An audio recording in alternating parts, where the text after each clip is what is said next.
Sir, ஒரு வாடிக்கையாளர் வந்து மெசேஜ் பண்ணியிருக்கார். என்னென்னா, ஓலா பைக் வாங்கியிருந்தேன்.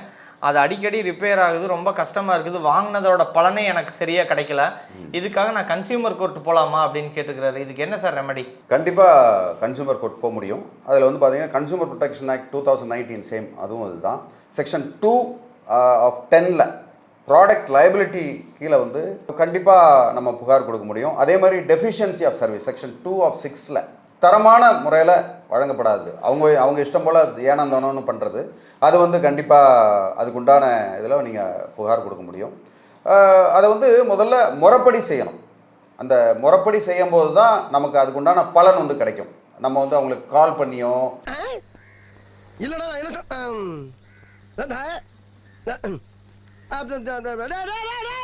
இல்லை யாருக்கிட்டையோ அவங்க ஒர்க்கர்கிட்ட புலம்பியோ இல்லை போகிற இடத்துல நேராக போய் சொல்கிறதோ அதெல்லாம் வந்து நமக்கு சரியாக வராது. நிறைய பேர் அப்படி தான் பண்ணுறாங்க. ஏன்னா என்கிட்ட இவர் தான் விற்றாரு, இந்த சேல்ஸ் பர்சன், இவர்கிட்ட நான் சொல்லிட்டேன், இவர்கிட்ட சொல்லிட்டேன் அப்படின்னு சொல்லுவாங்க.